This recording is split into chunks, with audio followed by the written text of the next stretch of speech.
नमस्कार दोस्तों, bloody takes के एक और बहुत ही ज्यादा हैरान कर देने वाले खौफनाक एपिसोड में आप सभी लोगों का बहुत बहुत स्वागत है।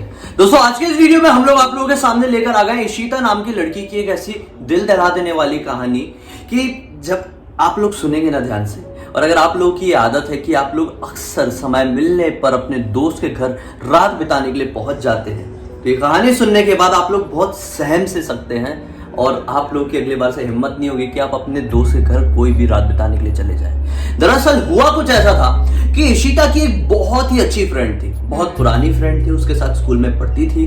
तो गर्मियों की इनकी छुट्टी चल रही थी। अचानक से क्या होता है, जो इशिता की फ्रेंड के जो घर वाले थे वो अपने गांव किसी काम से जाने की प्लानिंग बना लेते हैं। ये प्लानिंग उस फ्रेंड की जाने की भी थी, लेकिन किसी वजह से प्लान कैंसिल हो जाता है। दरअसल गर्मियों की छुट्टी में इन्हें कुछ प्रोजेक्ट मिला था, जो इसने सोची कि मैं यहीं पर रहकर इशिता को बुलाकर अपना प्रोजेक्ट तैयार करवा लूंगी। इससे थोड़ा काम में आसानी भी हो जाएगी और गांव की गर्मी कौन सहे। ऐसा सोच के वो वहीं पर रुक जाती है। अब जैसे इसके घर वाले जाते हैं, ये तुरंत इशिता को फोन करती है कि इस बार की जो गर्मी की छुट्टी है थोड़ी एक्साइटिंग होगी, कुछ अलग पता चलेगा, कुछ अलग करने को मिलेगा, क्योंकि मैं अकेली अपने घर पे हूँ। बचपन में ऐसा लगता है, दोस्तों के साथ अकेले घर पे रहना बड़ा इंटरेस्ट आता है, बड़ा मजा आता है। मतलब एंजॉय कर सकते हैं, कितना भी खेल कूद सकते हैं, कोई रोकने वाला नहीं है, घर वाले नहीं है, कुछ भी बना के खाओ, कितना भी घूमने जाओ बाहर, कोई भी रोकने वाला नहीं है। तो एक एक्साइटमेंट रहती है अंदर। तो इसी एक्साइटमेंट के साथ वो उसको फोन करती है और इशिता भी बिल्कुल तैयार हो जाती है। इशिता भी खुश कि अब तो मुझे भी टाइम मिल गया अच्छा टाइम स्पेंड करने का अपनी दोस्त के साथ। तो वो भी अपना बैग वैग पैक करती है और अपनी दादी अपने फैमिली वालों से कह के अपने फ्रेंड के घर के लिए निकल जाती है। वो जैसे ही अपनी फ्रेंड के घर पर पहुंचती है तो दोनों बहुत खुश हो जाते हैं और फिर पहला दिन तो ये लोग बढ़िया टीवी देख के गुजारते हैं। दूसरे दिन इन लोग जैसे तैसे करके अपना प्रोजेक्ट में काम करते हैं। तीसरे दिन गेम्स वेम्स खेलते हैं। लेकिन ये जो तीसरा दिन था ये बड़ा अजीबोगरीब था। इस तीसरे दिन में जैसे ही सुबह हुई थी, इनकी दोनों की तबीयत थोड़ी खराब सी लग रही थी। ना जाने क्यों दोनों के मन में ऐसा लग रहा था कि कुछ तो गड़बड़ है, कुछ तो अनहोनी आज होने वाली। होता है ना कि कहीं अनहोनी होनी होती है तो हमें ऐसा फील हो जाता है कि आज कुछ अच्छा नहीं होगा, क्योंकि अंदर से भारीपन फील होने लगता है। मतलब कि मान लो आपके साथ कुछ बुरा होने वाला है, या तो आपकी तबीयत भी खराब होने वाली, नॉर्मल तबीयत खराब होने वाली, तो भी आपके अंदर सुबह से ही ऐसा होने लगेगा कि घबराहट हो रही है, अंदर से भारी भारी लग रहा है। तो दोनों के मन में आज सुबह से यही लग रहा था। गेम्स वेम्स खेल के थोड़ा सा माइंड फ्रेश होता है और रात का वक्त आ जाता है। आज ये दोनों ने सोचे कि हम जल्दी सो जाएंगे, थोड़ी तबीयत खराब लग रही है। दोनों ही खाना बनाती हैं और जल्दी अपने बेड में सोने के लिए चले जाती है। एक बड़ा सा बेड था, उसी बेड में दोनों एक दूसरे के आजू बाजू में सोती थी। अचानक से रात के 1:30 बजे के आसपास इशिता की आंखें अपनी आप खुलती है। क्यों खुलती है? क्योंकि इशिता को ऐसा लग रहा था कि कोई उसे खड़े खड़े घूर घूर कर देख रहा है। दरअसल हमारे दिमाग के पास एक ऐसी शक्ति होती है, जिस शक्ति की मदद से हम ये भांप सकते हैं कि हमें कोई देख रहा है घूर घूर के, चाहे हम उसे देख रहे हो या ना भी रहे हो, भले हमारी आंख ही क्यों ना बंद हो। हाँ, ये हमारे पास पावर होती है। बस इसी पावर के चलते अचानक से उसकी नींद खुल गई। अब सोचो वो घूरना कितना ज्यादा स्ट्रांग रहा होगा, जिस घूरने की वजह से ये अपनी नींद से जाग गई। इसकी जैसे ही आंखें खुली, इसने ये पाई इस तरफ उसकी फ्रेंड सो रही थी, इस तरफ वो सो रही थी। उसने ये पाई कि उसकी फ्रेंड के पैरों की तरफ एक आदमी बैठा हुआ है, एक अजीबोगरीब आदमी। इस आदमी को इशिता ने पहले कभी नहीं देखी थी। वो कोई फैमिली मेंबर भी नहीं था। ये थोड़ी सी घबरा सी थी। घर की हालांकि पूरी लाइट्स बंद थी। बाहर की तरफ जो स्ट्रीट लाइट चालू था, उसकी हल्की हल्की रोशनी अंदर की तरफ पड़ रही थी। उसी रोशनी से उसका आदमी का चेहरा दिखाई दे रहा था। उसका जो शरीर था ये काफी ज्यादा लंबा चौड़ा सा समझ में आ रहा था। इशिता थोड़ी घबरा सी गई। उसने सोची कि इसे कुछ बोलती हूँ, कौन है। वो अपनी हल्की सी आंखें बंद रखी, हल्की सी आंखें खुले रखी और अपनी फ्रेंड को इस तरह से उठाने की कोशिश करने लगी। हालांकि 1-2 बार टच करने पर नॉर्मली उसकी नींद खुल जाया करती थी फ्रेंड की, लेकिन आज वो ऐसे ऐसे भी कर रही है, लेकिन उसकी फ्रेंड उठ नहीं रही थी। वो बहुत ज्यादा घबरा गई कि अब वो कैसा रिएक्ट करे। ये आदमी कहीं चोर तो नहीं है? नहीं, चोर होता तो कुछ करने की कोशिश करता। और उसकी शक्ल ऐसी भयानक कैसे दिख सकती है अगर चोर होता तो? वो बस एक जगह बैठकर एक टक लगाए उसकी फ्रेंड को घूरा जा रहा था। इसीलिए इशिता को मौका मिल रहा था कि उसे टच करके उठाए, लेकिन वो नहीं उठ रही थी।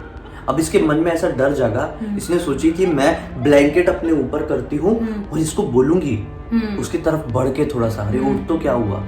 ये जैसे अपने ऊपर ब्लैंकेट डालती है उसकी तरफ बढ़ने की कोशिश करती है, अचानक से इसको ऐसा फील होता है कि बेड हल्का सा वाइब्रेट हुआ। ये डर गई, इसको लगा कि भूकंप तो नहीं आ गया, कुछ गड़बड़ तो नहीं हो गई। ये तुरंत अपना सर हटाई, मतलब ब्लैंकेट हटाई, और फिर से वहां पे देखी, वहां पे कोई आदमी नहीं बैठा हुआ था। ये घबरा गई, क्योंकि जो इनके रूम का दरवाजा था वो अंदर से ही बंद दिखाई दे रहा था, बाहर निकलने का कोई और साधन नहीं था। इसका दिमाग तुरंत उस टाइम क्लिक किया, जब दरवाजा अंदर से ही बंद था तो अंदर से, मतलब बाहर से अंदर कोई कैसे आया। जो कोई भी था, यह इंसान तो नहीं था। इसके दिमाग में ये चीज क्लियर हो गई। अब इसने फिर से उठाने की कोशिश की, लेकिन वो नहीं उठी। इसने कुछ मंत्रों का जाप की और फिर वापस से सो गई। सुबह का वक्त हुआ। अब जैसे ही सुबह दोनों उठी, सुबह उठते से ही इशिता ने अपनी फ्रेंड को सारी बातें बताना शुरू कर दी, लेकिन उसकी फ्रेंड बोलती कि तू मजाक कर रही है, ऐसा हो ही नहीं सकता। उसकी फ्रेंड इस बात को विश्वास करने के लिए मतलब रेडी ही नहीं थी। बोल रही थी ऐसा मेरे घर पे कभी नहीं हुआ है, मुझे कभी फील नहीं हुआ है, कुछ नहीं हो सकता, तेरे मन का वहम होगा, कुछ सपना होगा, स्लिप पैरालिसिस जैसा कुछ हुआ होगा। लेकिन नहीं, हुआ था तो हुआ था। ये बात केवल इशिता को ही पता थी। अब उसी दिन की फिर से रात आती है।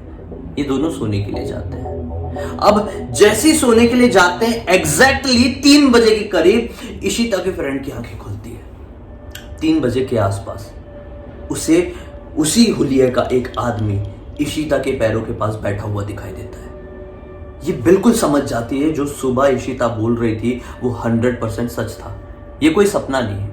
एक ही सपना 2 लोगों को एक साथ ऐसा दिखाई नहीं दे सकता। ये अब इशिता को उठाने की कोशिश करने लगती है। अपना पैर ब्लैंकेट के अंदर से इशिता के पैर की तरफ पहुंचाती है और उसे उठाने की कोशिश करने लगती है। 2-3 बार टच करने के बाद इशिता की भी आंखें खुल जाती है। जैसे इशिता अपनी आंखें खोलती है तो सामने उसका चेहरा दिखता है और वो चीख देती है जोर से। दोनों जैसे चीखती है तो दोनों की आंखें बंद थी। आंखें खोली चीखने के बाद तो वो आदमी का है। दोनों हक्की बक्की रह गए। ये पूरी रात दोनों ने जाग कर ही बिताई, लेकिन अंदर वाले बेडरूम में नहीं, बाहर चली गई, टीवी चालू की, कुछ भी चल रहा है टीवी में, कोई भी चैनल लगा दी, लेकिन इनको जागना था पूरी रात। क्योंकि अगर ये सो जाते तो इनका डर इनके ऊपर हावी हो जाता। इन लोगों ने अपने डर को अपने ऊपर हावी नहीं होने दिया। पूरी रात इसी तरह से वहीं पर बैठकर बिता दी। अब किस्मत की बात थी कि आने वाले 2 दिन बाद इनके फैमिली मेंबर आने ही वाले थे इसकी फ्रेंड के। तो क्या होता है, 2 दिन बाद ये आ जाते, लेकिन आने वाली 2 रात इनके लिए और भी ज्यादा कठिन हो गई, क्योंकि पिछली 2 रात इन लोगों ने कुछ ऐसा फेस कर लिए थे, कुछ ऐसा एक्सपीरियंस कर लिए थे जो बहुत ही ज्यादा डरावना और मनहूस था। ये आने वाली 2 रात तक अपने बेडरूम में आए नहीं, बाहर हॉल में ही सोते थे। रात भर पूरे रूम की लाइट चालू, पूरी टीवी चालू, और फिर बड़ी कच्ची पक्की नींद में सोते थे। अब उसके फैमिली मेंबर आए, ये अपने घर गई, इसने पूरी बात अपनी दादी को बताई, और फिर दादी ने इसे बहुत अच्छे से ये जो पैरानॉर्मल दुनिया होती है, भूतिया दुनिया होती है, भूतिया चीजें होती है, इनके बारे में समझाया। जब समझाया तब इसके समझ में आया कि उनकी दुनिया भी हमारी दुनिया की तरह ही होती है। कभी कभी कुछ कारण या कुछ रीजन की वजह से उनकी दुनिया की कुछ शक्तियां हमारी दुनिया में एंटर कर जाती है।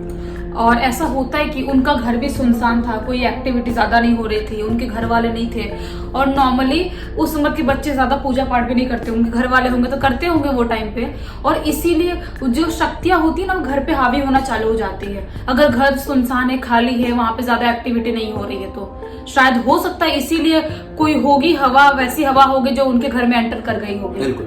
इशिता को अपनी दादी की बात सुनकर ये समझ में तो आ गया कि जो ऐसी शक्तियां होती हैं जरूरी नहीं है हमेशा नुकसान पहुंचाने ही आती है। शायद कभी कभी कुछ रीजन से आती है, कुछ समझाने के लिए, कुछ बताने के लिए, या तो अपनी प्रेजेंस फील करवाने के लिए। लेकिन यहाँ पर मकसद सही तरह से समझ में नहीं आया। क्या आप लोगों को समझ में आया कि ये कांड के पीछे क्या कारण रहा होगा?